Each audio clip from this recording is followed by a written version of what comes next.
आज के सेशन में हम तकरीबन 7-8 कंपनीज को हम डिस्कस करेंगे। सबसे पहले फौजी सीमेंट को डिस्कस करेंगे। फौजी सीमेंट आप देख रहे होंगे कि पिछले कोई 8-10 दिनों से 12-15 दिनों से करेक्शन में है।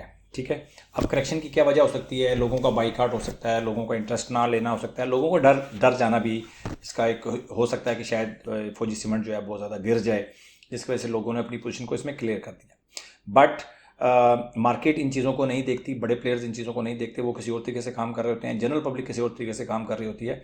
तो हमने अपनी जो हमारी टीकेटी की स्ट्रेटजी है उसके अंडर हमने काम करना है। उसके अंडर अगर आपके पास फौजी सीमेंट मौजूद है और सॉरी मैं माइक उठाना भूल गया था।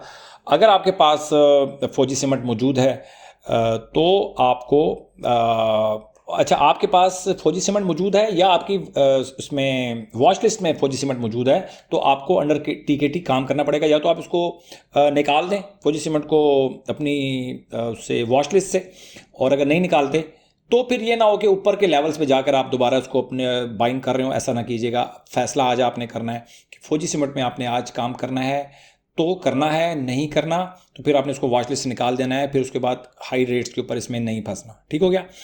अभी टीकेटी के हवाले से अगर देखूं तो आज इसकी जो कैंडल है बहुत होपफुल इसकी कैंडल बनी है, बहुत अच्छी कैंडल बनी है। बट हमें रोक रहा है टीकेटी, और जब टीकेटी हमें इजाज़त देगा, जब RSI 60 से ऊपर जाएगी तभी हम इसमें बाय कर सकते हैं। और अभी इंतज़ार करना है आपने, ठीक है। लेकिन अगर आपकी वॉच लिस्ट में मौजूद है फौजी सीमेंट तो आपने अपने कानों को खड़ा रखना है और अलर्ट रहना है, ठीक है। अब आ जाते हैं सिनर्जी में। सिनर्जी ने भी फौजी सीमेंट की तरह एक अच्छी करेक्शन मेरे हिसाब से कर ली है। और अगर अब यहाँ पर आपके पास मौका है, अच्छी कैंडल बनी है आज भी। अगर तो ये टीकेटी आपको इजाज़त देगी यहाँ से, तो हम टीकेटी के थ्रू इसके अंदर एंटर होंगे। जैसे RSI 60 क्रॉस होगा और वो क्लोज हो जाएगा तो हम नेक्स्ट डे उस दिन के हाई के ऊपर हम बाय करेंगे। टीकेटी के बारे में बता दूं आपको बात कि आप प्लेलिस्ट में जाएंगे, वहाँ पर टीकेटी की 4 एपिसोड्स पड़ी हैं, उनको आप देखें, सीखें, उसके बाद ही आप काम करें, ठीक है। लास्ट वीडियो में मैंने कहा था कि जो मार्केट मेकर हैं, जो बड़े जो प्लेयर्स हैं, वो पब्लिक को कुछ नहीं समझते, उनके दिल में कोई नरम गोशा नहीं होता, ठीक है। सीख कर काम करें तो आप उनका मुकाबला कर सकते हैं। सीख कर काम नहीं करेंगे तो आप पूरे तरीके से अपना पैसा लॉस करेंगे, उसके बाद आप घर चले जाएंगे, इसका कोई फ़ायदा नहीं, ठीक है। सीखना ज़रूरी है। सीखने के लिए आपको टीकेटी स्ट्रैटेजी देखें, उसमें बहुत सारी चीज़ें मिलेंगी आपको सीखने के लिए। और इस चैनल को आपको मुसलसल देखना पड़ेगा जब तक आप एक अच्छे लेवल पे नहीं चले जाते। इसके बाद सेम है जी, सिमेट्री ग्रुप लिमिटेड, बहुत अच्छा स्टॉक है और काबू में नहीं आ रहा। टीकेटी में ये इंटर हुआ था, आप अंदाज़ा लगाएं कि तकरीबन 10 रुपये 90 पैसे या पौने 12, अगले एक दिन का वेट भी कर लेंगे ना, पौने 12 रुपये कर लें आप। 12 रुपये पे आपको एंट्री करवाई है, 19 रुपये हो गए, ठीक है। टीकेटी ने आपको 12 रुपये में एंट्री करवाई और आज 19 रुपये हो गए। उसके बाद ये काबू नहीं आया, दोबारा इसने मौका नहीं दिया। हाँ, एक जगह मौका दिया जा सकता है कि देखें अगर आप टीकेटी से मिस कर देते हैं और इस तरह का कोई सिनेरियो बनता है कि 3-4 दिन की मंदी करता है लेकिन टीकेटी के अंडर नहीं आता, तो आप पिछला जो हाई चल रहा होता है, ये वाला हाई जो चल रहा होता है, इस हाई के ऊपर बाय कर सकते हैं प्राइस एक्शन यूज़ करते हुए, ठीक है। जो लोग मिस कर देते हैं ट्रेन, वो इस तरह, वो एक ही तरीका है, उसको इस तरीके से पकड़ सकते हैं, ठीक है। तो इसके ऊपर मैं एक वीडियो बनाऊंगा कि इस जो प्राइस एक्शन एक सिर्फ एक इस तरीके को करने के लिए, पकड़ने के लिए एक मुसलसल आप 15-20 किस्म के चार्ट्स देखेंगे ना, तो आपको अंदाज़ा हो जाएगा कि यार ये तरीका प्राइस एक्शन का बहुत ज़बरदस्त है। टीकेटी के बाद आप ये समझ लें कि ये वाला जो तरीका है ना, इसको मैं दूसरा नंबर देता हूँ कि ये तरीका भी बहुत ज़बरदस्त है, ठीक है। अच्छा जी, इसके बाद हम चलते हैं, डिस्कस करते हैं हम CPHL को। CPHL भी PPL की तरह ही काम किया है। उसने 3 दिन मार्केट के साथ इसने मूव किया, नीचे आया और आज अच्छी कैंडल बनी है।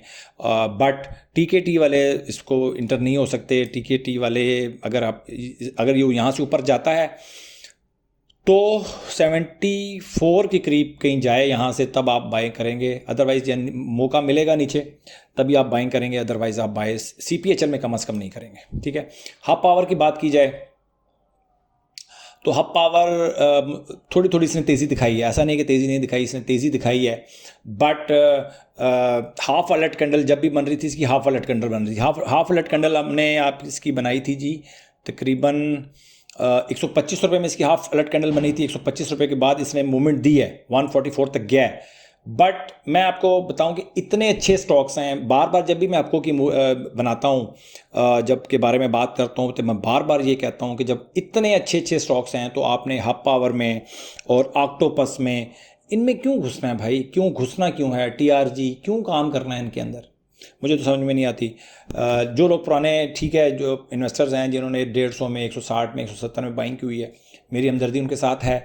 बट जो बाद में लोग इंटर होते हैं, क्यों होते हो भाई? क्यों होते हो? कोई आप जवाब दे सकते हैं?